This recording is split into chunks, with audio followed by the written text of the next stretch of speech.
Good evening. Everywhere I go on this island, it seems to me I find degeneracy. Watch a few movies, take a few notes. See, it's a lot scarier when there's no motive, Sid. We have a bargain. Watch a few movies, take a few notes. Do you feel the pain? Well, it's the pain I can assure you will be exquisite. Watch a few movies, take a few notes.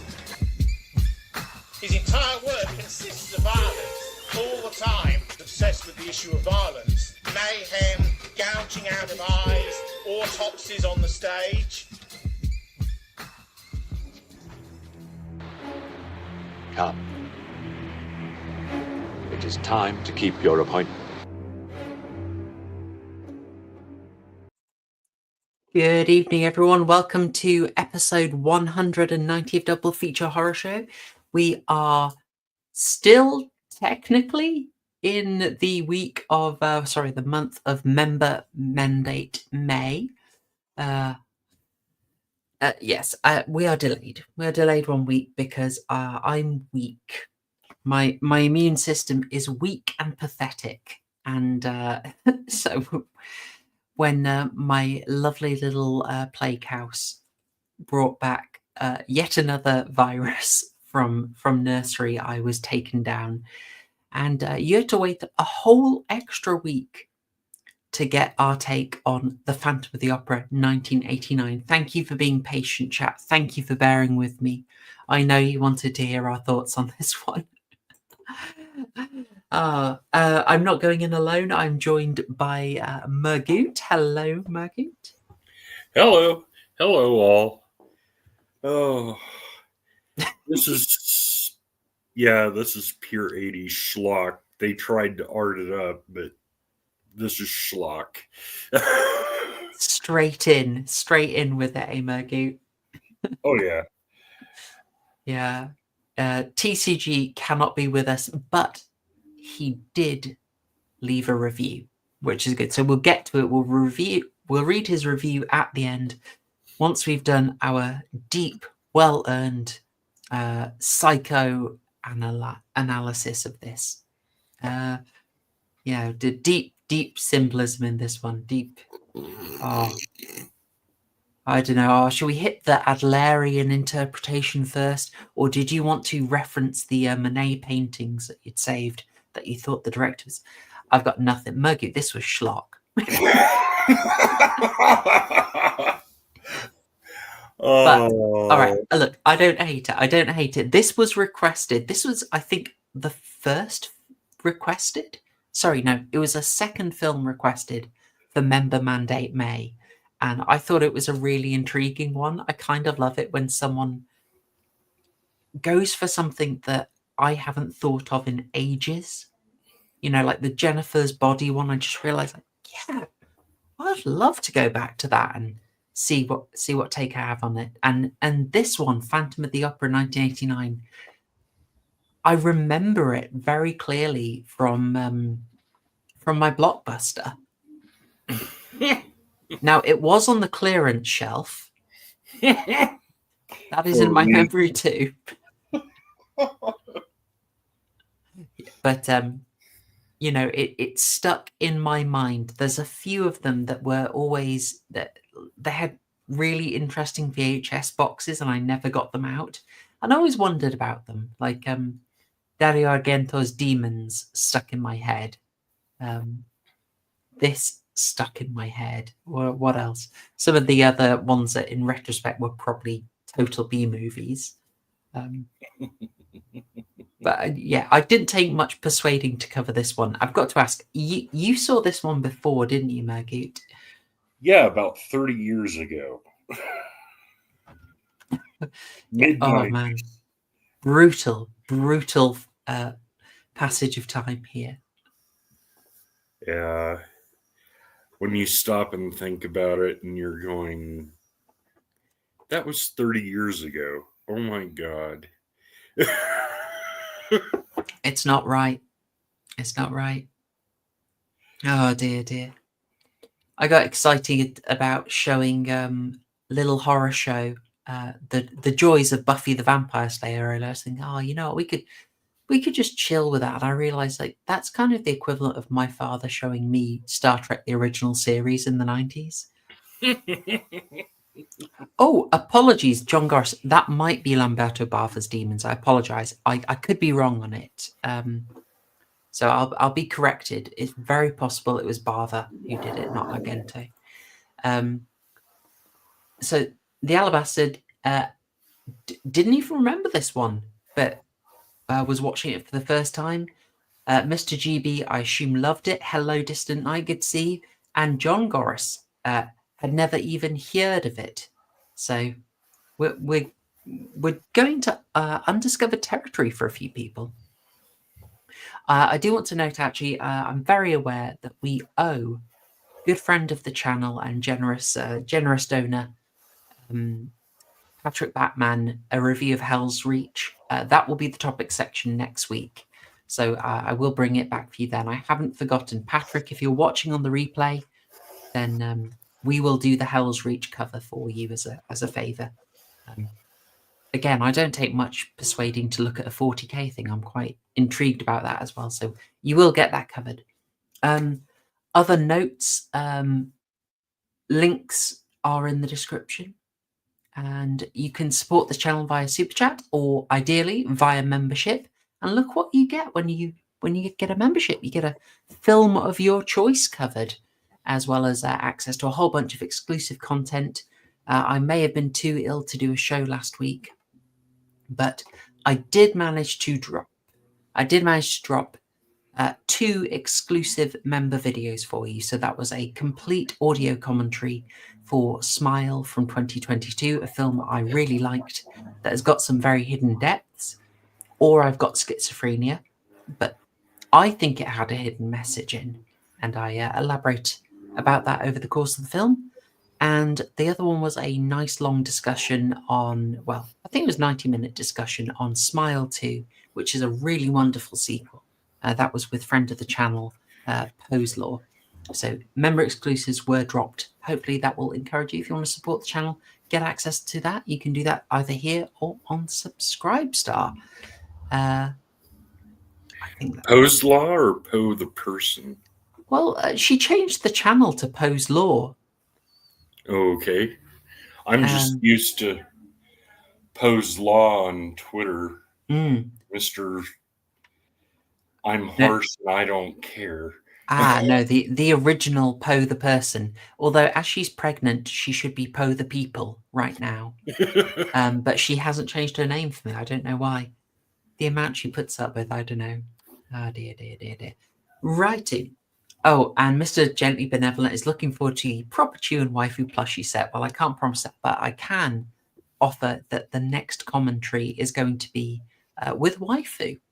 We're going to discuss Talk to Me. Very good. Yeah. Oh, Poe the plural. Excellent, John Goris. Excellent. Yeah, so we're going to do commentary on Talk to Me. That is a A24 movie. A lot, people might be inclined to pass that one off, but that is a great little horror movie. So looking forward to covering that. That'll be another member treat as well. Okay, right. With all that done, and of course, links to Murgoot's Twitter and TCG's channel are in the description. So, yeah, there we go. That's the preamble. Murgoot, would you like... Oh, I have got something for us before we go in, if you want.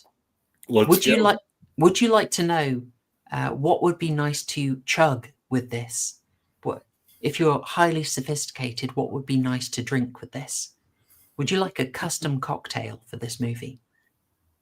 Go for it. Wee. Well, I like to do my research on here. So I've gone into my book, Cocktails from the Crypt. Yeah. A delightful little edition of horror-themed cocktails. Now, they don't have one for this film exactly, but they do have one for the 1925 Phantom of the Opera. It's called, predictably, Phantom of the Aperol. Yeah? Yeah? Lovely, lovely. And if you want that, you take... I'll just do this in mils for you. 45 mils of Aperol. You need 30 mils of gin, so a nice dram of gin. You want 7 mils of simple syrup, easily made at home, folks. 15 mils of lemon juice, dash of orange bitters, and an orange twist for garnish. And all you're doing is just combining everything but the orange twist into a shaker with ice. Give it a good shake. Get it into a chilled coupe glass, and then garnish with that orange twist. Lovely stuff. Lovely stuff. Yes, so there you go. Custom cocktail for you. It's not that we have nothing to say about this movie, honestly. And other research, I'm afraid, that there's not much written about this movie, which might be why very few of you have heard of it. But it does get a mention in perennial classic Kim Newman's Nightmare Movies, and this is actually really helpful for us. Really helpful. It's got a whole little section on Phantom of the Opera movies. So here we go. I'll help you out with this one. Oh, just Night unfurls its splendor. I do believe it was you who requested this. So I'll read your comment out here. I think Yiz mentioned it on the Wishmaster stream. No doubt she did. I freely admit my enjoyment of this movie stems from my wider obsession with Phantom of the Opera in general. Well, here we go. This might be of interest to you in particular. So again, this is Kim Newman's Nightmare Movies, obviously the latest edition, which covers things post-2009. So, at the outer reaches of the Gothic canon lie stories which are made over and over on the off chance that eventually someone will get them right. Kim Newman's views, not my own. Few who adapt Gaston Leroux's Phantom of the Opera consider it the history of the property. The 1925 film with Lon Chaney's still definitive performance as the... Oh, actually, let's get a different thing up for this. Here we go. Few who adapt Gaston Leroux's Phantom of the Opera consider the history of the property. The 1925 film with Lon Chaney's still definitive performance as the skull-faced lurker in the basements of the Paris Opera House was a huge hit in the silent era, but was a famously troubled production, made and remade almost completely several times before release, and even then re-edited and tinkered with for multiple reissues, including a version with added sound. Universal's 1943 remake with Claude Rains similarly suffered when, in a rare moment of wartime sensitivity to the plight of disfigured veterans, the Phantom's hideous look was toned down and his character modified from magnificent monster to whining victim. Hammer's 1963 version with Herbert Lom was put into development on the off chance that Cary Grant might want to appear in it, not as the Phantom though, and then scaled down when Edward D'Souza stepped into the Grant role and completed to no one's satisfaction. I haven't seen it, so I can't comment. Effectively bringing it to an end the studio's run of reimagined classics. With this record, one might conclude that the problem is in the novel. Aside from the Chaney film, adaptations cherry-pick the set pieces, the falling chandelier, the masked ball, the abduction, the unmasking, and the setting, which only Universal could match in opulence and intricacy. Other versions borrow real opera houses or make do with chintzy sets and make up a story to join the dots. Brian De Palma's Phantom of the Paradise, 1974, is effectively a spoof, not of LaRue but the Rains and Lom films. Approaches to the story have varied. The Phantom of the Opera 1983 is a modest TV production with Maximilian Schell and Jane Seymour. The Phantom of the Opera 1987 is an animated TV film commended for fidelity to the novel. Phantom of the Opera 1989 is a gore-sloshed attempt to elevate Robert Englund to all-round horror stardom by giving him a classic role. His short Phantom sews other people's faces to his own rotting features thanks to a deal with the devil.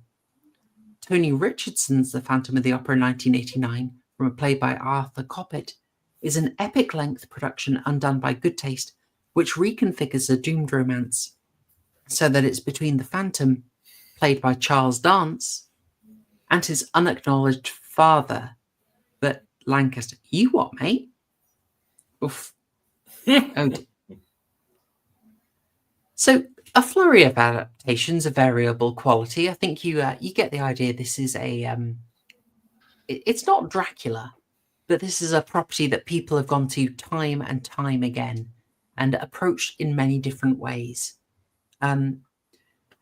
This one has a similarly interesting production history. I don't know if you'd caught any of it, Murgoot, when looking into this one. Yeah. Just a passerby. Yes, this is better than Phantom of the Paradise. Not by much, but it is better. It's better produced. It's got better set pieces. It's still schlock. And Phantom of the Paradise as a rock opera is just, oh my God, horrible. When Proper first brought it up, I was thinking we were going to watch that abomination. Murgoot, don't give him ideas. Chat will request it. Anyway, yes, it was. I haven't had the pleasures of it.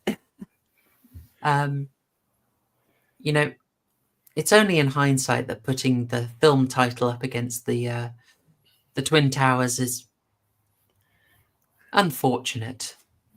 Somewhat unfortunate. You know, it gives you a sense of foreboding when you go in. I didn't. Interestingly, this film was also brought down by internal machinations. Sorry, who said that? Yeah, so the production of this. Did you read about why we have such an interesting opening? No, I did not. Oh, okay. I suppose. Let's leave it. I'll give the Guinness pour. Okay, yeah. Give us the pint of Guinness summary. Let's go for it. Okay, Christine is a opera student from Juilliard. She and her friend Meg find an old opera piece from Eric Dessler, Don Juan Triumphant, and she sings it out, and it's beautiful, and it's soft and gentle. Can we just take a moment and just highlight? There's lots of schlock in this, but gosh darn it, the music is excellent. Yes, it is. She starts reading the music further. She has a hallucination that it's bleeding. It's basically a take on Chambers' King in Yellow, the piece of literature / music, depending on which story, that drives people mad. And then Christine and Meg go to a casting call for an opera, and she decides to try out using Don Juan Triumphant. She sings her piece, and one of the stagehands up in the gantry accidentally drops the sandbag and knocks her clean out and knocks her back in time. Okay. I also was thrown off by this. Can I ask, at this point, did you think, like, I have questions about this film. I don't dislike it. But this confused me, and I spent the next several minutes wondering whether we had sort of done a clever skip so that she had got the role, and she was just in costume, and and it was all modern. And then I realized, oh no, we are back in time, and this completely threw me off at about 5 minutes of the film. Yeah, like I said, with the opening of the quote from Faust. This is basically Phantom of the Opera combined with Faust, combined with the movie Time After Time. It's time travel, selling your soul to the devil, and freaky serial killer hiding under the opera house all rolled into one with a touch of Chambers King in Yellow. Symbology, especially at the end. But could you spell that out a bit for me? Because I'm not familiar with that. You said the Bleeding Book had some of the King in Yellow symbolism. It'll drive you mad. It's associated. Basically, your life becomes surreal and you eventually become mad and destructive. Whether quietly or... if you want an example of it, watch True Detective Season 1. I remember it referenced there. And definitely both cases, people lives utterly taken over with an obsession that follows them throughout their lives and like across time. And reality gets very, very bent. But anyway, Christine wakes up in 19th century London. Her friend Meg now has a British accent. She finds out she's the understudy to the diva who's going to be singing Don Juan Triumphant. And she keeps talking about this angel that follows her, and it's the Phantom himself giving her tips. And series of murders, including one of the stagehands who gets skinned alive and hung in the diva's closet. It's a confused mess. I mean, yes, undoubtedly. I mean, it basically proceeds as Phantom of the Opera, as people would expect. I'm sort of torn because the beats are probably ones that everyone knows, but just in case, yes, her Angel of Music. Forgive me if I go heavy into the Andrew Lloyd Webber musicals. I may have seen that 5 or 6 times and cried every time because of who I am as a person. So if some phraseology is unique to that, do forgive me. But yes, the Angel of Music coaches Christine and is obsessed with her and ultimately steers it so that she gets prime spot, but then he has to possess her when things... when his sort of murders end up threatening everything. He ultimately kidnaps her in the middle of the masquerade ball set piece and then takes her into the abode. The diva's head in the soup pot was great. I thought that was a good touch. Oh, it was wonderful. This movie is fun. This movie is a lot of fun. And we end up in the cellars, someone, one of the most overplayed, borderline anti-Semitic caricatures, the rat catcher. The rat catcher is hilarious. He's having the best time of his life, and I love it. Guides police there. We have a little stake and shootout. Ultimately, as you would expect, the diva rejects her deformed mentor, seeing him for what he is. And this time he gets to basically off everyone but her. She burns down his creation. She stabs him with the candlestick. Yeah. And then we smash cut to the present again. And you're sort of, She finds out the producer, benefactor of the opera that she was auditioning for is Dessler again, going by another name and using much better prosthetics. I want to give huge kudos to the film for this, because right in the start, they don't draw huge attention to him, but he's there. He's backlit. So he's not totally obscured in shadow. He's backlit, but not overly focused on in the shot. And it's just a nice touch. He's sitting there like Louis Cypher in Angel Heart. And I liked this. The director, Dwight H. Little, he framed some beautiful shots in this film. Oh yeah, it's wonderfully shot. It's a slasher flick. Just to conclude the pour, Christine confronts Deisler and stabs him with one of his art pieces, and then leaves his apartment, starts walking down the street, and one of the homeless street buskers starts playing Don Juan Triumphant on the violin, and from the shadow you realize it's Dessler again. He's still immortal.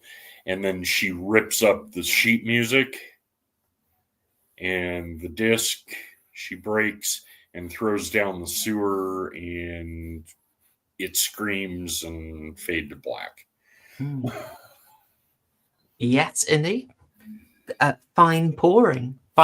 So hopefully that will help people follow the discussion. Maybe one thing worth getting into: Night Unfurls its Splendor has thrown $5 into the pot. Very much appreciated. Thank you for that. Saying, I always interpreted the majority of the movie being Christine remembering a past life.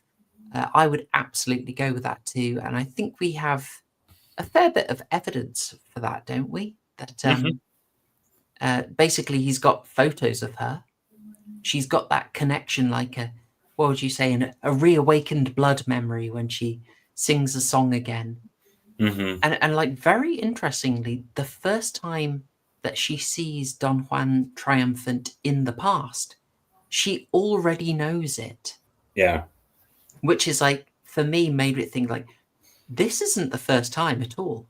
Like, Dessler's a few hundred years old at that point. So I think it's at least the second Christine that he's met and fallen in love with, which was really quite nice. A nice touch, And it's my first modern watch of it. I saw it as a kind of janky time travel, and then the second time I watched it today at higher speed, that's what I got. She's reliving her past life while she's out cold from getting hit by the sandbag.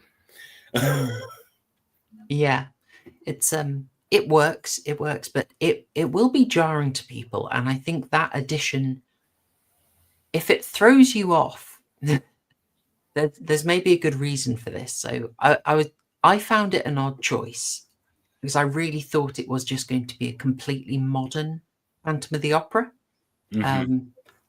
But no, the original plan was that it would be the classic one, somewhat.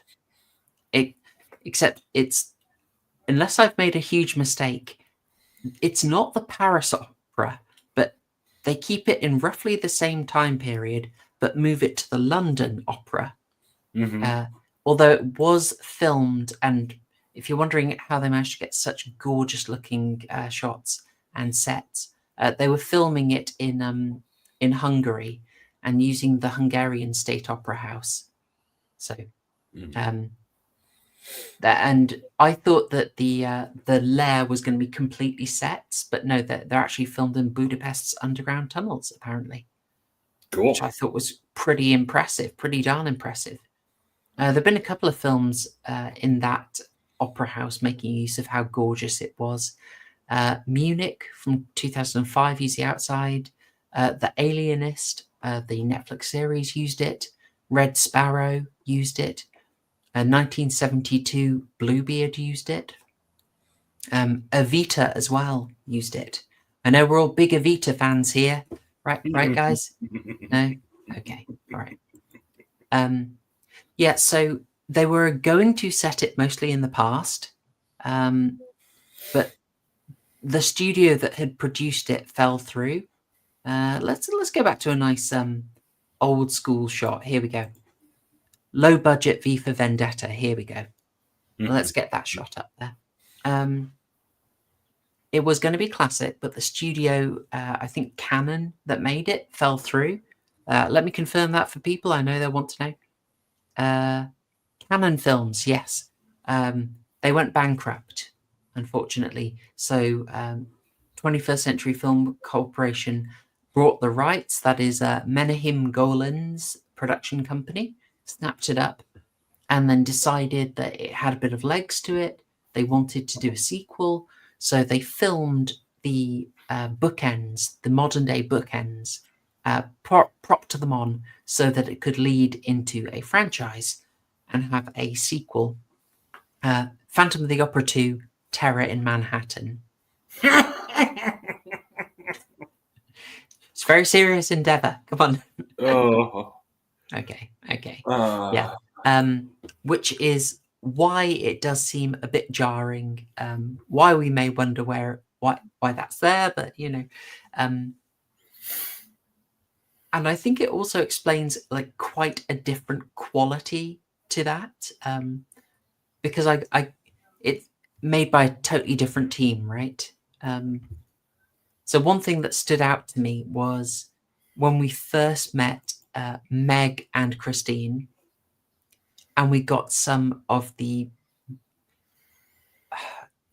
most boilerplate, what's called maiden butler dialogue, if you've heard of that term. Not off the top of my head. So it's sort of it's a go-to for when exposition is introduced very clumsily, as in a typical trope would be to pass by the maid and the butler, who are background characters, talking about things that they would both know, and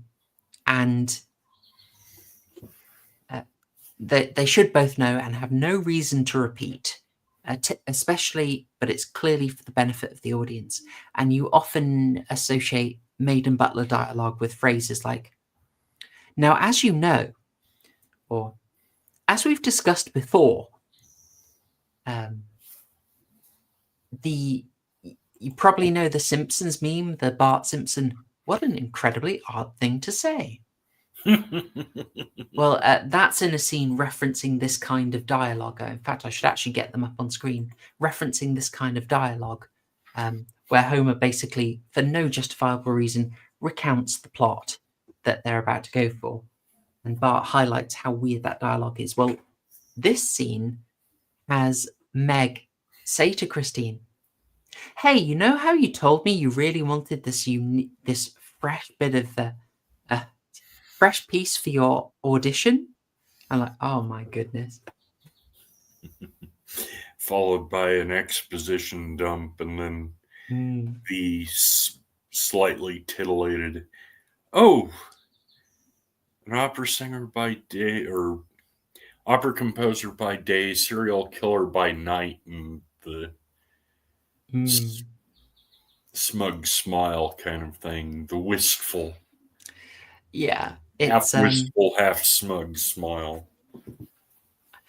it's not the finest moment of the film, and it's very unfortunate that it really opens early with this, because the rest of the script is not that bad. Or I will say the script writer did not, go to particularly high heights. It's a British-Irish screen writer called Jerry O'Hara, who's the main guy behind it. But I don't know if he'd have written that specific section that was plonked on the end when Menahem Golan takes over. But yeah, that really stood out to me as somewhat painful writing. Yeah, it's very tropish, very exposition heavy. It's also stilted in most of the places. Some of the actors were just phoning it in, which made it even worse. Is there anyone who comes to mind? The opera house owner. Oh, hang on. Where is he? Do you mean the young Bill Nye or the other guy? The other guy. How do I not have a Bill Nye? I'm sure I had Bill Nye. Gosh darn it! I'm gonna have to get you, young Bill Nye. Apologies, folks. I thought I'd saved it. Don't mind me. I type very slowly and loudly. Oh, perfect. There we go. John Goris. I liked Angel, College Student by Day, Hooker by Night. God, I haven't seen that film since the 80s. And it was supposed to be titillating, but it was just depressing. Lost on me. I thought we were getting a classy Rent reference. Oh, it's more high school hooker does Death Wish, and it's depressing as hell. They would just keep to Death Wish, I think. There we go. Young Bill Nye. Now, I gather I tried to find what Bill Nye thought about this film, but he's never really spoken about it. I can't find him speaking anywhere. I even resorted to Grok, and Grok could not find Bill Nye commenting on this film. So it may not be one of his favourites, but it's one of his earliest forays into film, and previously he was a stage bod. So, yeah. Maybe a natural choice, but I loved seeing him. I loved seeing him in this.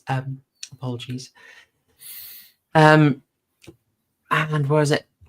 Night Unfurls Its Splendor said Robert Englund thought that the script for the planned sequel was far superior. Well, I would be interested. I'd be interested to see that. I did pull up Robert Englund's thoughts on it, if you're interested. Let's go. Yeah, because Bill Nye let me down. But Robert Englund, happily, has got a biography. So, well, autobiography, Hollywood Monster, A Walk Down Elm Street with the Man of Your Nightmares. So he helps us out here, saying that The Phantom was a chance to stretch my acting muscles in a way Freddie never allowed. It was a gothic romantic role with a horror twist, and I loved diving into the character's obsession with music and his tragic need for love. Dwight Little, that's the director, and I wanted to pay homage to the Hammer horror films with their saturated colours and melodramatic flair. The makeup was grueling. Kevin Yeager's work was brilliant but intense with all that flesh-stitching business. I saw it as a bridge between my horror roots and something more classical, but the timing was tough. Coming off Nightmare on Elm Street 5. Anyway, audiences expected Freddy, not Eric Dessler, and the marketing didn't help by practically selling it as Freddy the Musical. Still, I'm proud of it. It's got a cult following now, and the goth fans really get it. Yeah. And if you want to see what he's talking about here, it's not exactly unfair. Here we go. Oh, by the way, if you want to see the director, there is our boy Dwight Little. Turns around, he's been around a fair bit. Murgoot. The X-Files. Mm-hmm. You know, Whedon Property, Dollhouse. Sadly, very rarely talked about Dollhouse. I think that series is excellent. Many other genre pieces you will not be surprised to hear. Mm-hmm. But also the odd surprising piece has also stuck in there. So Halloween 4, The Return of the Michael Myers. So here's the guy who decided to give Michael Myers a blonde wig. And Free Willy 2, The Adventure Home. It's going to be done. Yes.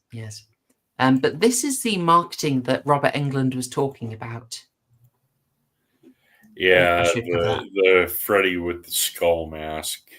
They could have done without the silhouette of the fedora. They could have. Yeah. It's very selective. Precisely you said, he does not look really like Freddy in the film, but there is one side of his face that is disfigured like that in a couple of scenes. Mm-hmm. And it is just, yeah, it is really selling you it as Freddy and directly referencing it. Saying now he's the Phantom of the Opera, I mean, like, Yeah, if they backstage. said now he's you're- Eric, it wouldn't work, would it?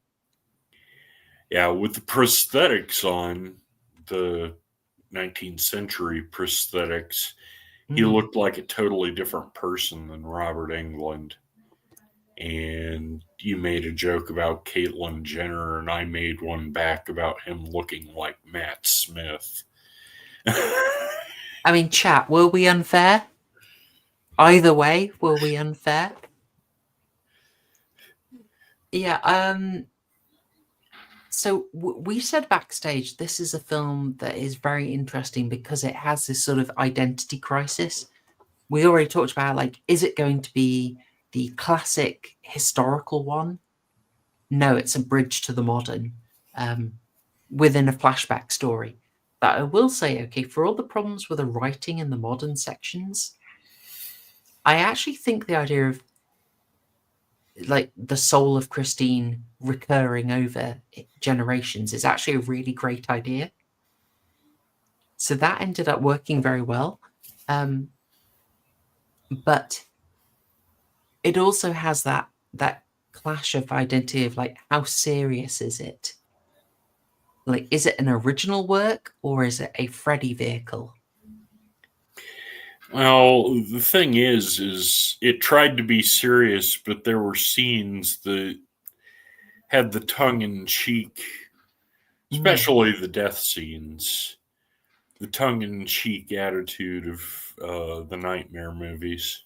Oh, definitely the first murder with the guy who drops a prop on Christine because he was drunk at work. Yeah, the stagehand. Yeah. Could you describe that for people? How that one played out, if you don't mind? Well, the stagehand. This is in the 19th century part. It's the same guy who accidentally dropped the sandbag in the 20th century, but he was drinking and oopsie, and the Phantom climbs the catwalks and tracks him down and starts making villain soliloquies to him, and they share a drink, and the next thing you know, the diva who's complaining about my understudy needs to go away, and the whole titillating bathtub scene with the opera house owner, and she kicks everybody out, runs around her room, and slips on the blood and coming out of her wardrobe, opens it up, and the stagehand is skinned and hanging from the hooks in the wardrobe. And it was straight out of Nightmare on Elm Street.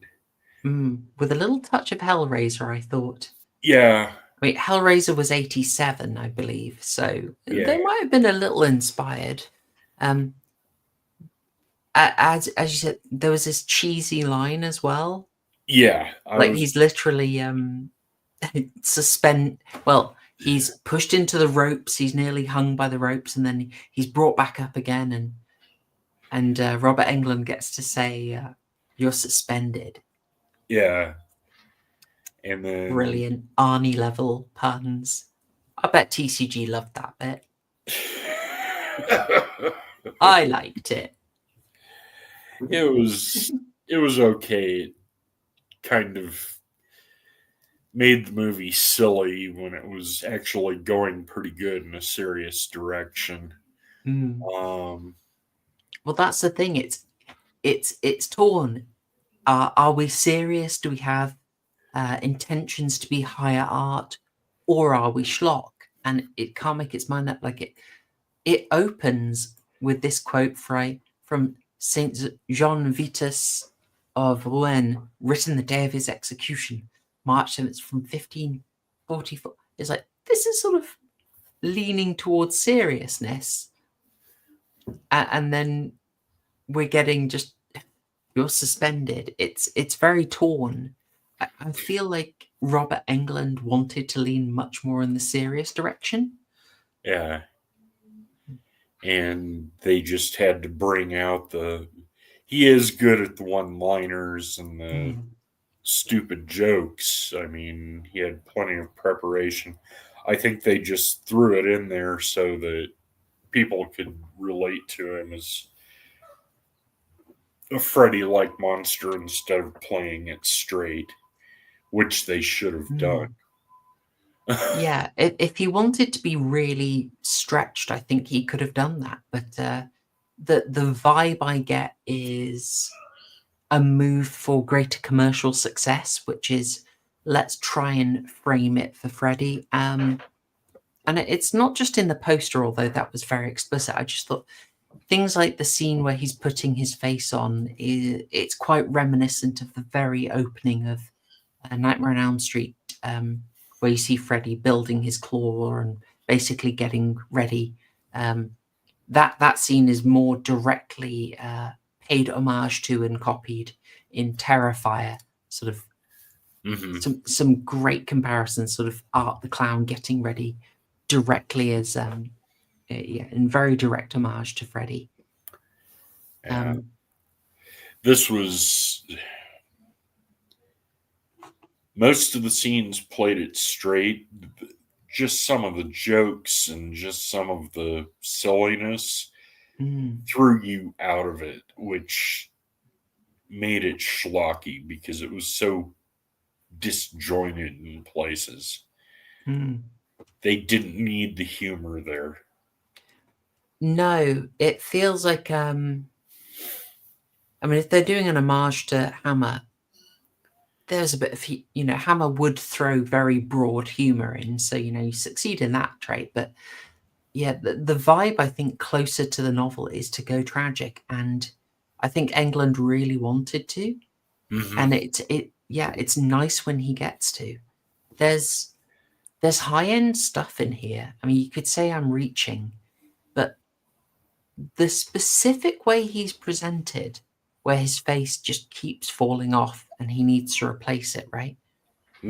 I thought of the Oscar Wilde quote, the fame is a mask that eats at the face. And I sort of wondered if they'd built that into this. I don't know. Intentionally or unintentionally, it's a fair point. Yeah. But some of the scenes are absolutely wonderful. The masquerade scene. Oh, well yes. directed, well photographed. Making beautiful use of the Hungarian state opera. Just, oh, yeah, opulent. The reds, golds, and blacks. The whites highlighting, especially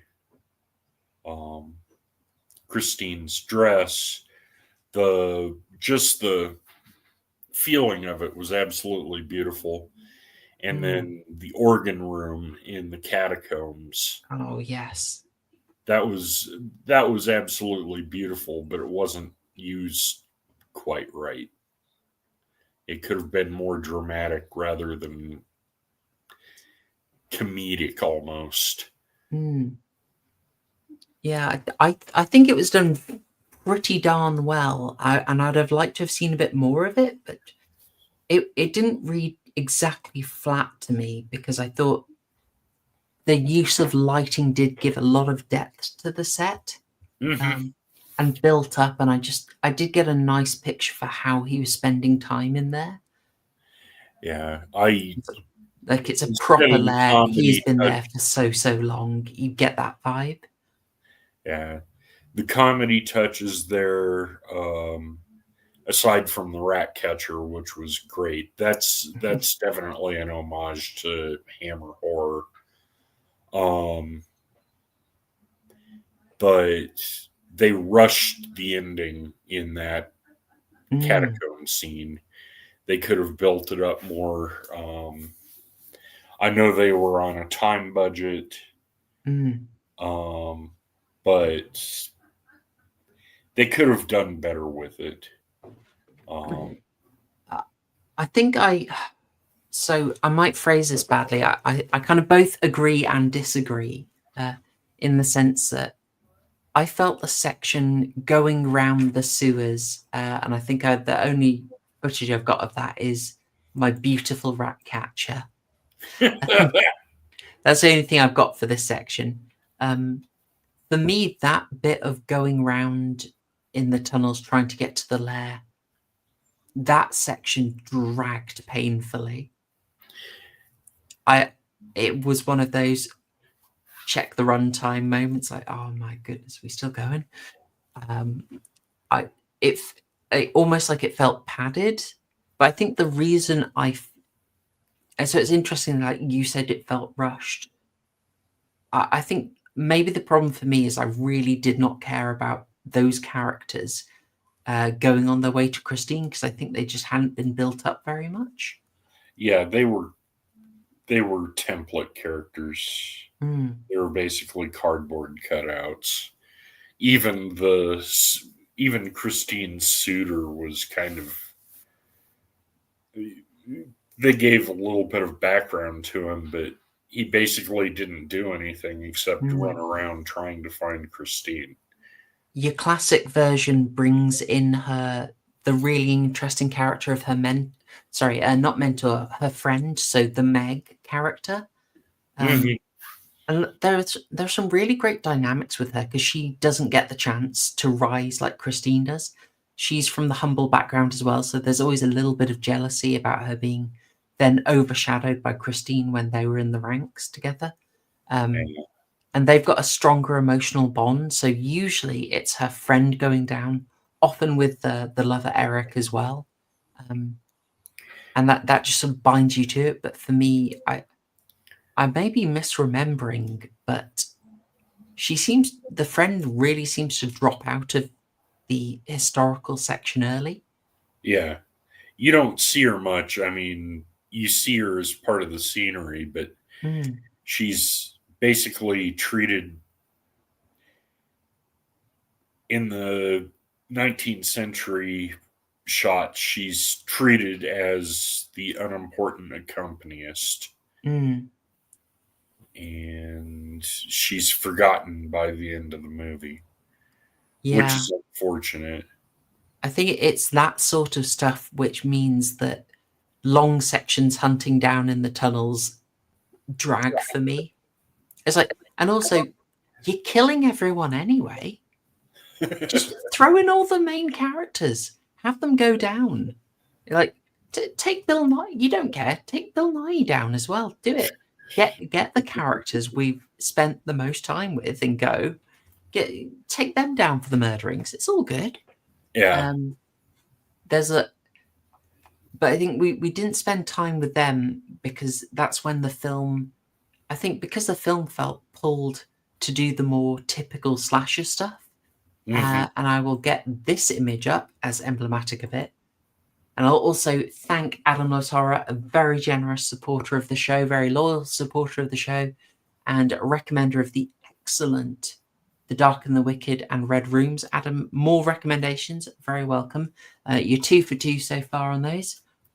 Sending in $2 and saying, at work, but here's some money, love you all. Well, thank you very much, Adam. Very appreciated. We're going to try and pull some high-level takes out of this. I think I've already smuggled an Oscar Wilde quotation in, so we're not doing too badly. Yeah.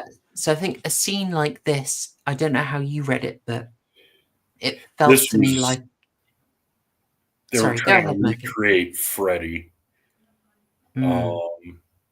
tossing him around and supernatural strength, and when he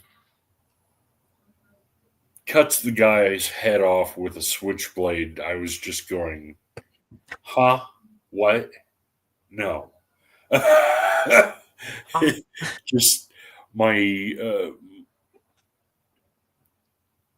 it's my suspension of disbelief went out the window at that point. He did become fully magic in this scene in a way that I don't believe he is in the rest of the movie. Right. Just straight up teleporting. Yeah, this read to me a little bit like a producer, maybe Menachem Golim himself, came in and slapped a sort of a pin marker in the script and been like, "It's been 16 pages since we had a murder. Go on, guys. We need a scene. Get a murder in." The slasher fans, they're getting itchy. They're desperate. They're thinking, "It's been a while, guys. I need to see some claret splashed about. Introduce some randos." This scene lost me. Just Yes. the setup was okay, but the execution was absolutely horrible. It's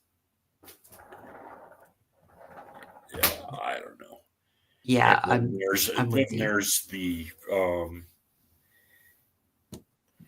Can I ask? Why do you think it didn't work? Like, it seemed to me like weirdly like Robert Englund's heart wasn't in it. Like he wasn't comfortable with choreography fighting, or do you think it's the fact that he couldn't see out of one eye, or they went from the sinister behind the scenes killer to blatant in your face magical.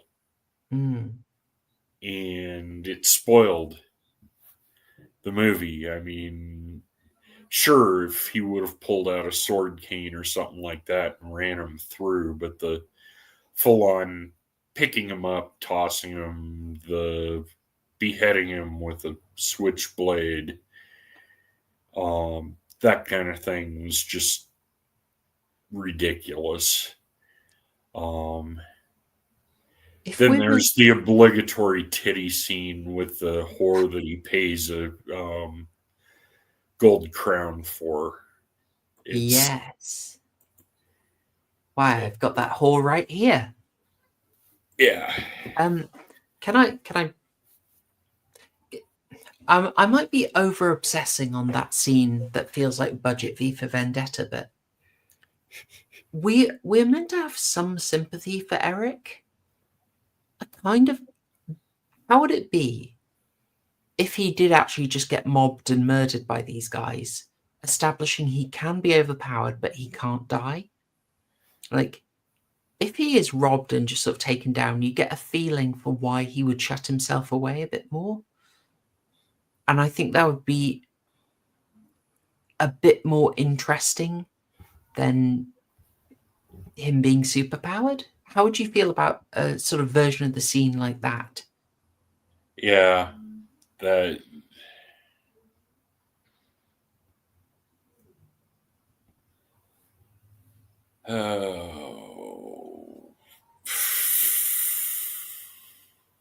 I realize I'm throwing total counterfactuals out there. I just Yeah, that would have been a better scene. He gets his licks in, but they end up taking him down, and the next thing you know, you see him pulling himself up out of the alley and just wandering off into the sewers, that kind of thing. That would have worked. Yeah, a little bit of pathos in there. Plus, like, we can get our gore in. Like you say, if he gets his licks in, yeah, maybe he takes one down. But, you know, if there's three of them and they take him, then right, cool. Okay, he's dangerous, but he's not unbeatable. But he is, he can't die. Like, that gives you a sense of the rules and helps you format the threat in the final fight. Whereas we kind of had this makes him seem like he's you sort of that group of police going into the cell to find him, they haven't got a chance. Whereas a little bit of tension, and if we're more bonded to him, I mean, ultimately in front of the opera, most of the versions I've seen are extremely sympathetic to Eric, or the Phantom character, I should say. And you're torn on whether you want him discovered or not. Yeah, and this was they should have done better with the make him a straight serial killer. Yeah, he can't die, but just make him a normal guy aside from the fact that he can't die instead of the supervillain. That was, I mean, yeah, they wanted to show off the, oh yeah, it's Freddy Krueger in the opera house. Yeah, no. They should have done it straight. Yeah. And can I say, this scene with this whore in particular is a really good example of them doing something rather excellent. The what? My name isn't Christine. Yeah, so for this, you're yeah, Christine for the night. Yeah. So I love this. I thought, one, it looks beautiful. I've just had to choose one still, but the scene of him going by and sort of rejecting rejecting thoughts of the age was, it looked great. Yeah. Beautifully shot, but there's a complexity to it. Well, like, if my memory is correct, he has just gone from having a lesson with Christine. Yeah. And it's like, it's directly right. Lesson with Christine, training her. Immediately after that, he's like, I've got to go out and basically vent urges. Like, it's kind of a nice indicator of how he treasures Christine, but he's also bottling something up around her. Yeah. So he's just venting all those feelings onto her, and then I don't think they even needed to have him say, your name is Christine, because he's rejected a load of women and then gone for the one that looks a bit like Christine, you know? Yeah. For this, you're Christine for the night, though. That was giving her the gold crown was just, that's like, I just saw that and I did quick figure in my head, and that's more money than she'd see in 2 years, kind of thing. It's, I don't know. Maybe that's just me. No, it's how can I say, you do feel actually for, or I felt for her. It goes beyond the obligatory 80s titty scene, and I really thought the diva was going to give us a titty scene, but they held back on that one. Yeah, they put the bathtub was pathos in. titillation. There was no payoff in that, aside from the payout wasn't the teen fantasy. It was the head dropped in the soup bowl. Yes. Yes. Which I appreciated. But it is an 80s horror. We do need obligatory tits in there. Yeah. I should have that clip of Wes when he was on for Species doing the producer voice and be like, we need tits. And we got them. We got them in the scene, but we also got a lot of pathos. You know, a focus on her like, oh, I'm not sure I like being used like this. This is a bit weird, but then he's left her a whole gold sovereign. So as you say, what's she going to be thinking about that? But yeah, I liked that it threw out that his intentions towards Christine were not pure, and he was conflicted about it. It seemed, it seemed quite, I know, a step up for the story, a complexity of it.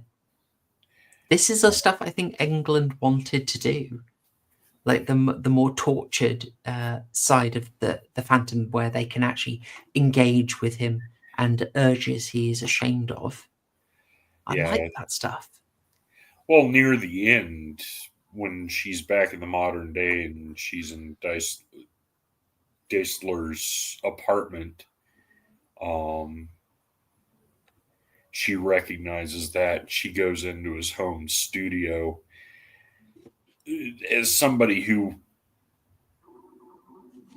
did computer operations and operations management for many years, I was like, I hate Hollywood.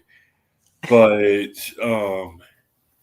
yeah, just she plugs in the floppy disk, and it's a meaty composition of it's the Don Juan Triumphant played on MIDI, which, yeah, it sounds cheap now, but at the time that was quite the little thing. Oh, absolutely. That would be an impressive setup back in the day. Totally. Good discussion here. Passionate discussion of Dario Argento's. Sorry, I mess it up every time. Dario. Quite a few people talking about that. We do have Argento on the list as a potential season. When members vote for it, it may be Argento, but stuff coming up at the moment is like the 28 Days Later full series. There's Lovecraft Part 3, and Argento can be in the mix. So we may get around to it. I'd certainly be happy to. We'll get there eventually. So we had this, which was elevating the film quite a bit. We liked this. Mm-hmm. Gosh, I'm trying to remember. There was I've lost my train of thought, Murgoot. I've lost my train of thought. Where we're going from there? We're just discussing the better parts of things and how it. We're jumping from one scene to the other, basically. Okay. Do you want another nice thing about it then? Yeah, let's go for it. So this is Christine's room when she gets a promotion. And I've got two things from this scene. The angel speaks to her in this, but the reflections on the art show they look like bars, don't they? Yeah. It's the hint in the reflection in these frames that, okay, you're in nice surroundings, but actually you are encaged. Yeah. You don't see it, but you are in reality in a cage. And I thought, oh, that is a nice touch. Good job, Dwight H. Little. Yeah. Big reach or okay? What do you reckon? Have I overstepped the bounds there? It makes sense, and it is well shot. Aside from clear window glass over the paintings, which, well, the mirror, I could say yes. The painting that has the glass over it, that's yeah, no. But yeah, it is well shot. I'll tell you what, I'll be right back. No worries. It's of a long stream. Joe,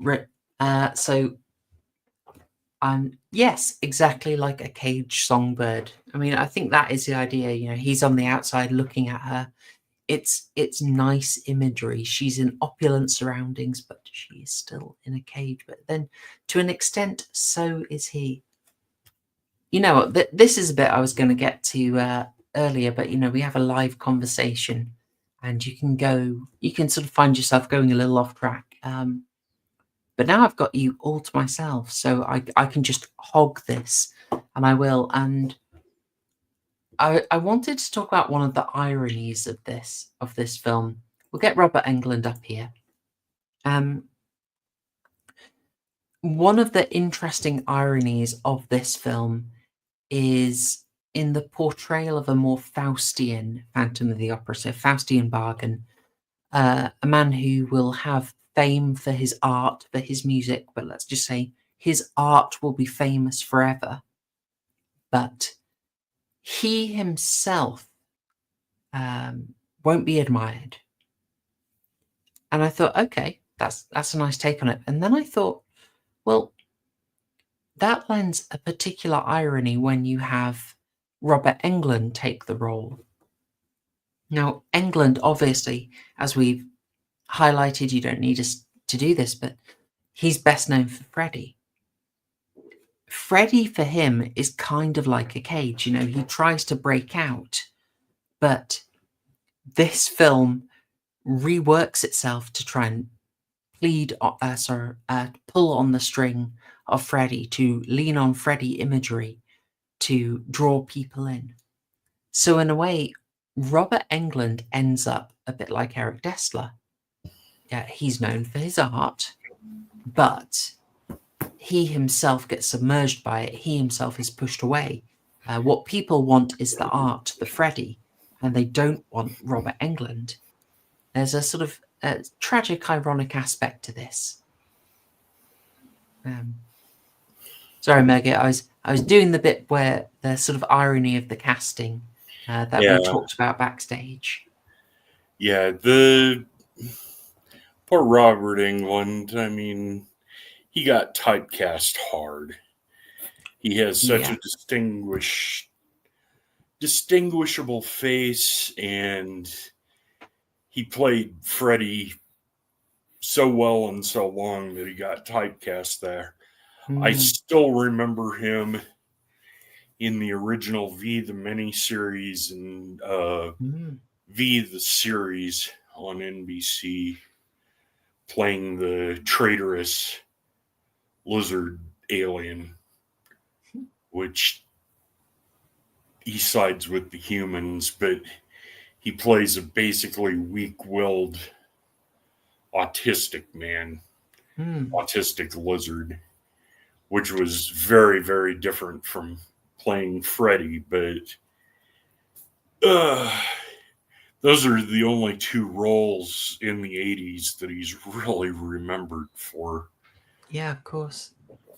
I mean, the take I get from him outside of that is that he does tend to, how can I say, the roles he gets cast in outside of this tend to be ones where he has a slightly elevated and aloof status. And I wonder if that sort of hints at his actual personality, that it's just easier for people to see him like that when he's not Freddy. Like, he's a bit like that in Wes Craven's New Nightmare. He's friendly to Heather Langenkamp, but he's keeping to himself, reserved, working on his art. When he's in Urban Legends, he's a professor. When he's in Wishmaster, he's a sort of he's an art collector. Yeah. And in a lot of God, let me look it up. But he also tends to play the old perv in a lot of his bit pieces. He gets typecast to that because of his perv. I'm trying to place that. You're gonna have to get me some examples. That didn't spring to mind for me, but that's quite funny. I don't get that vibe from him. Strangeland. Strangeland keeps coming up. He's also been that way in several Z-grade movies, and he doesn't get to play the nice guy. He gets to play the scuzzy guy. And whether he's a perv or whether he's a vagrant or a drug-addled person, he gets all the weird roles, which he seems to enjoy, but he definitely got typecast as that in his cameos. True. Yeah, I guess it's what people expect. You know, there's a apparently he was a proprietor of a strip club in Zombie Strippers. Thank you, John Garris. He does get a really interesting chance to shine in a little-known, very meta horror called Behind the Mask: The Rise of Leslie Vernon. I've missed that one. Very meta, a heck of a lot of horror insiders, cast and cameos. You'll recognize many a face on that. It's really interesting. I've tried to get us to cover it a couple of times, but no one votes for meta horror ever. It died 3 times when I put it up for vote. Yeah, so it's kind of found footage, but it's a man bites dog style documentary crew following a slasher killer, and he's just talking to them about his techniques, and he sort of explains how he sets up, like your classic scare tropes. So it's just a really interesting idea. Like, what is a slasher killer doing when we're not seeing him on camera? Really interesting. So that's Behind the Mask, The Rise of Leslie Vernon. I want to say from 2009. Recommended it. Give it a watch. It's an interesting viewing, and the cameos alone are quite fun. So yeah, there we go. Yeah, so we talked about the irony aspect. We'd praised some lovely imagery in Christine's room. And then on a really puerile basis, I noticed how short the skirts were. And then there's just really unfortunate placement. Do you think this was a little sleazy? By the way, chat, if you are only listening to the stream, what I've got is a shot from the film where Christine sits on a small stool placed directly in front of a large mirror, and the back view, unintentionally or unintentionally, does not leave much to the imagination. It's the 80s. It's the 80s. Okay. The thong leotard, the black tights, the thigh-high boots, the mini skirt. Yeah, that's the 80s that we all know and love. They like her in short skirts through a lot of this film. That one seemed a bit unintentionally awkward, but maybe it's very intentionally awkward. Who knows? Dr. Prepper didn't notice it. Don't judge me. Don't judge me. I'm paying attention to the mise en scène. All right. There I we just go. thought it was typical of 80s horror, so I didn't. I mean, even on that, it is restrained on how filthy it is. They could have gotten a far more obligatory, unnecessary boob shots. This was restrained. I think we should definitely talk. Shall we move on to the Faustian aspect just for this?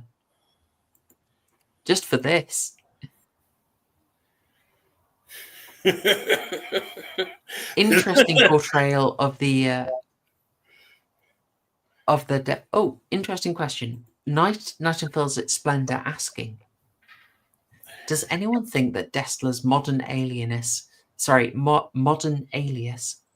Mr. Foster, is a veiled hint at Faust? Am I reaching? We approve all reaches on this channel. I was going to say it's because he fosters talent. It's like, Foster's talent, and it could be with all the mentions of selling his soul to the devil, mention of Faust's, the play of Faust.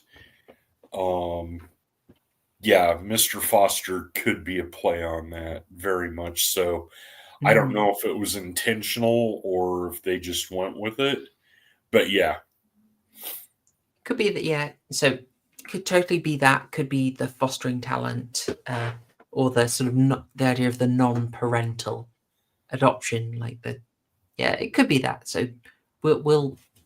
I don't call it a reach. I think it's solid either way. But that's what came to my mind about it. I love the dwarf as the devil, which is absolutely hysterical on the. It caught me out. 2 straw blonde wenches was pretty funny, but it's typical 80s. I mean, the devil has the medallion and the heavy 80s chain of the macho macho guy on, and it's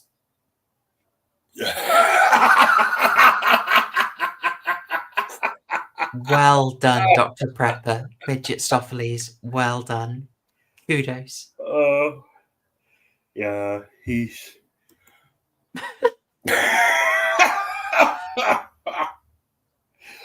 but yeah, this scene was just pure schlock. They could have done without selling his soul to the devil. Yeah, I think it's the first time I've seen that explanation for the Phantom. the Phantom. Yeah, and it's one thing that turned me off about the movie. They could have played it straight. I mean, the time jump, as we already said, it could be her living the past life, and just the tragedy of the Phantom could be a generational thing, that kind of thing.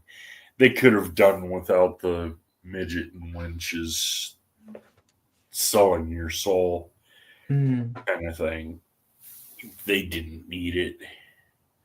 It's pretty funny. I have to give them that, but it's unnecessary. You really do wonder about the whole choice there. I mean, it's very weirdly dubbed because the chap on there, and I'll just confirm his name is John Garvin, is our short-statured devil, but he's dubbed over by W. Morgan Shepherd, who's quite a well-known voice actor. But it's a very jarring dub. And so you're seeing that, and you're also just, okay, but why is Satan tiny? What?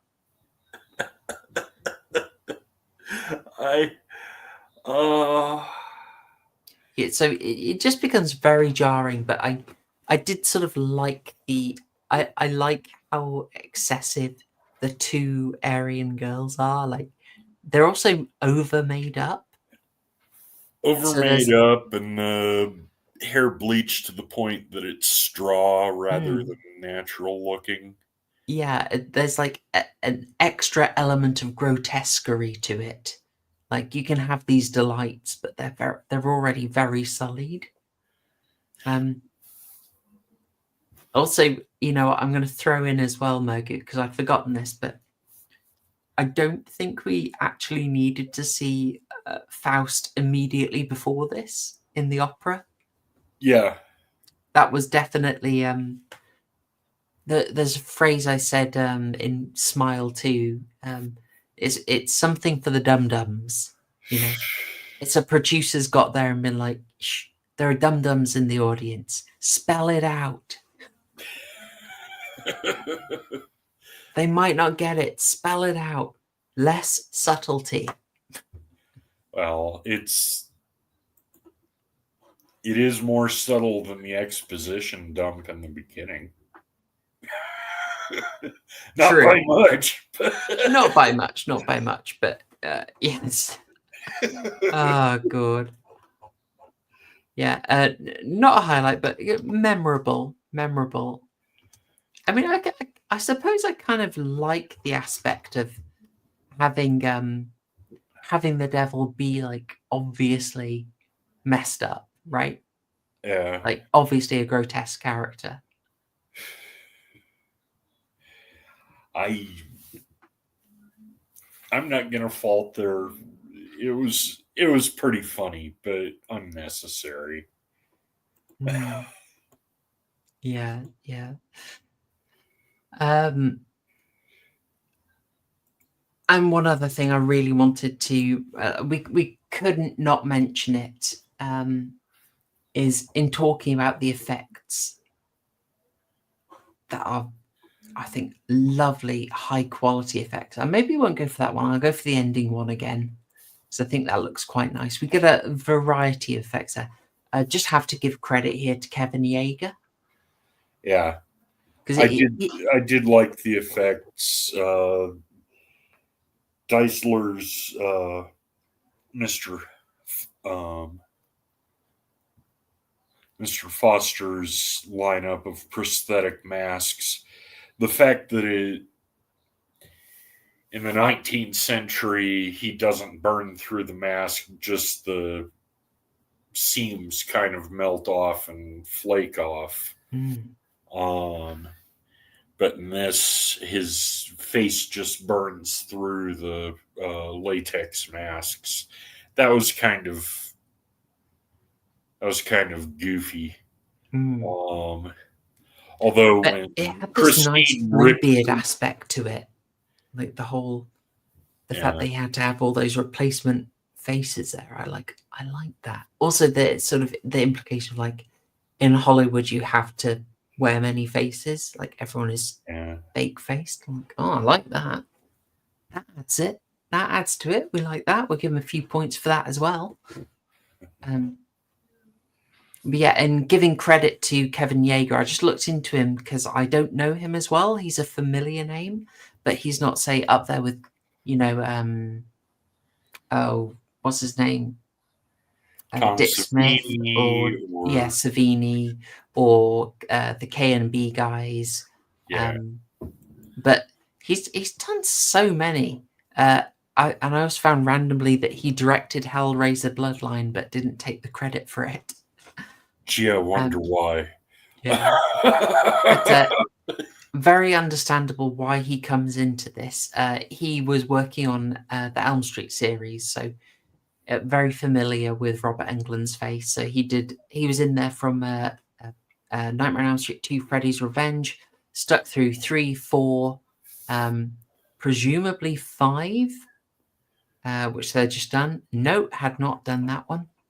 But also, something that really endears him to me, he designed and operated the Chucky doll from Child's Play.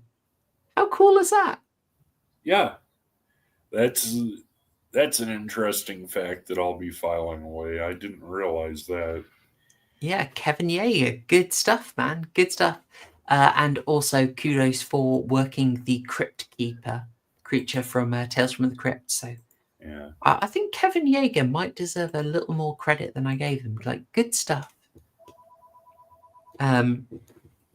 Dr. Prepper's doing our work for us. Good. Stop being so smart, Dr. Prepper. You're making us look bad.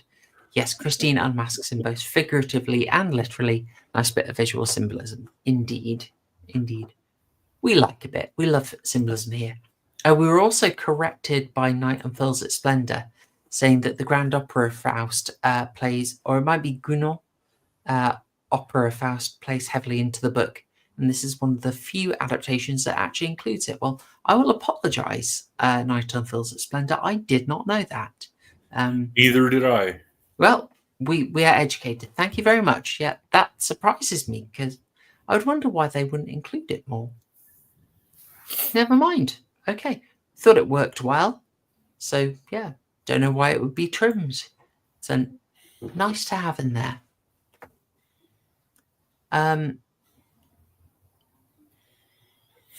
But with all that said, we said we weren't sure how much we could say on it, but I think we've done fairly well on this, Murgoot.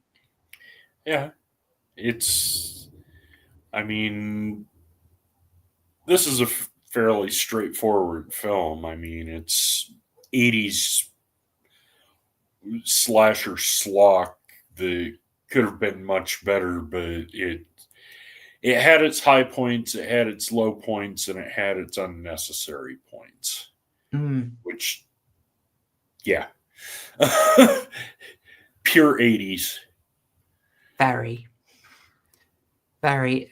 The main thing is that just, I think, lack of identity, which in some way helps, in some way hinders it. Like, I don't know. It's not that I was disliking it, but when we got to the final section, it was just too obvious where it was going to go. Yeah. Like, we already knew it was Dessler, so we are just sort of waiting for it to play out. And I found myself really checking the time in this section. So for me, the film had already done its climax, and so I didn't want to see that fight between Christine and him again. So I just wasn't sure, was I going to get anything new from it? The violin player playing Don Juan was nice, and her ripping up the original sheet music and cracking the disc and throwing him into the sewer. That was a nice touch. But it was explained earlier in the movie that if his music doesn't live on, he won't either, kind of thing. But yeah, the end fight was it was necessary, but it was so poorly done. They could have done so much more with it. So, I don't have much else to say. I guess I'll give my final thoughts. It's that's cool. Very beautifully filmed. There are a lot of everything in the shadows, the brilliant reds, the blacks, the whites. Every room in the opera house had its own feeling. The heavy use of shadows, which did work. You showed a couple scenes, and then when he's teaching her from behind the scenes as the angel, those were kind of cool.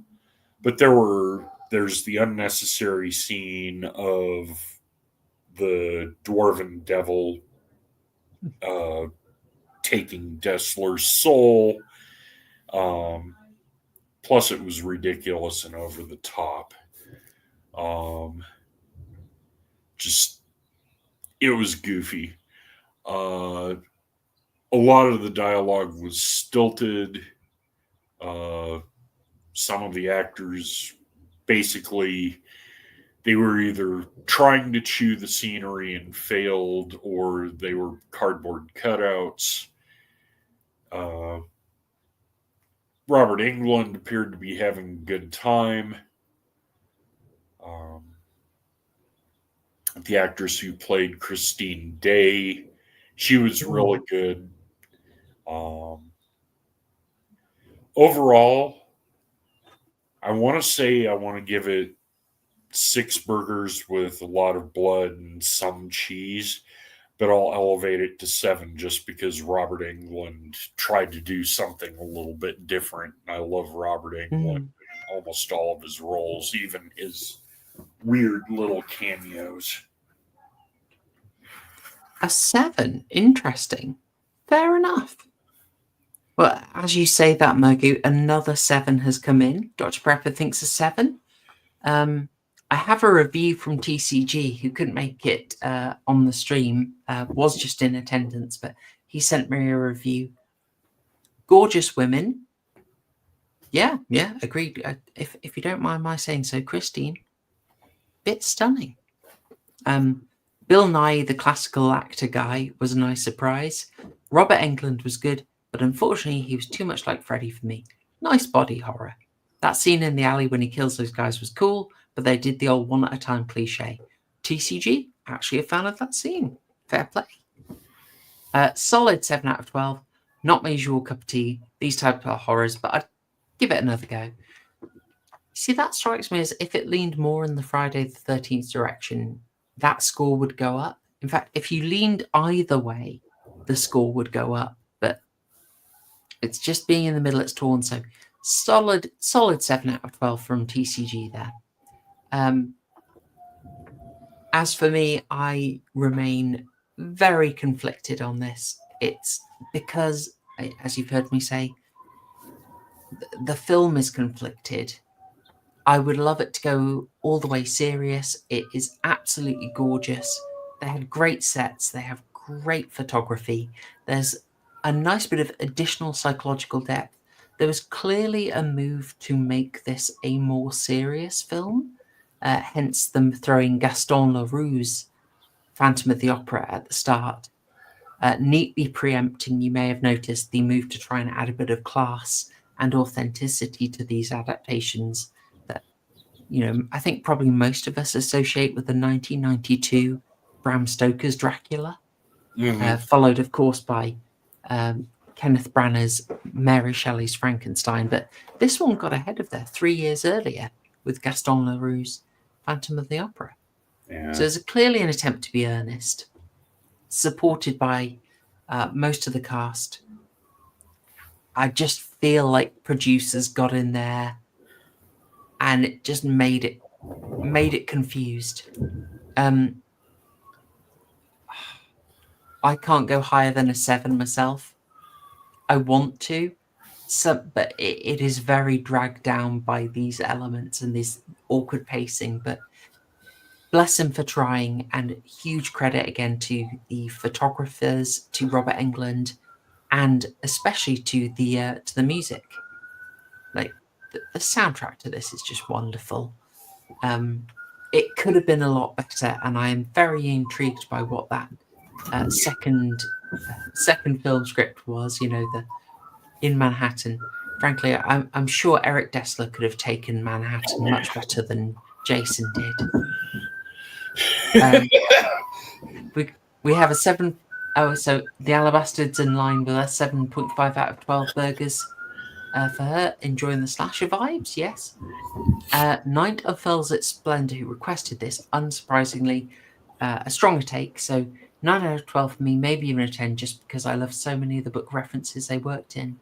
Well, yeah, I think you will have some extra depth to that, which would make... I can understand the extra appreciation. Of course, we're in heavy subjective territory here, so good on you. And I'm glad you asked this. So one I was curious about, having remembered it from all those years ago in Blockbuster. I'm glad I had a chance to look at it. But yeah, that is all from me, Murgoot. See, not too far apart on this one. No, we meshed up both of us 7s with a little bit of cheese. That was very huge amount of ketchup, a lot more like intermittent cheese. Some bits cheesy, some bits not cheesy. Less pickle than expected for an 80s movie. Far less. Could have even done with more pickle. I wouldn't have complained. All right. Well, that is our analysis, our review of The Phantom of the Opera 1989. I hope very much a product of its time and production process. I hope you enjoyed that. The remaining part, normally I would give you your horror history here, but I am trying to work out my schedule. We have a few more requests coming in. Looking at my list, I owe... Hell's Reach, The Witch needs to come in. I've had a request for a very fascinating film called Calvaire and The Bleeding House. So there's a few more to do. Some of them are going to be bonus streams. I just need to work out the order, but next weekend might be a bit busy with bonus streams. So I will work out what to do next week, because I think we might want to launch into the next arc, and I will offer it to members, but I think it's going to be Lovecraft Part 3, which also has a couple of member requests in. So I apologize, I don't have it confirmed. Illness has thrown me off. Weak and feeble, etc. But I will get that confirmed for you as soon as possible. You should see a flurry of streams go live, so bookmark them so you can catch them and do the homework in time. I will give you a little spoiler that next Friday, so the upcoming Friday, there's something special for you. Something about that date inspired me, and we've got a treat for you coming on that day. There we go. Confirmation from John Graham. The Bleeding House is good. Excellent. I think maybe that'll be the next bonus stream. I feel we need to get into the Lovecraft, so I will confirm. Anyway, I'm rambling a bit, guys. But thank you for coming on to the stream. Thank you, Night and Fills at Spender, for supporting the channel and for requesting this. It's very much appreciated.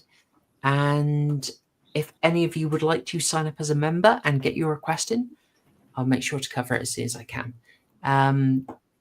With that said, Murgoot, thank you for joining me.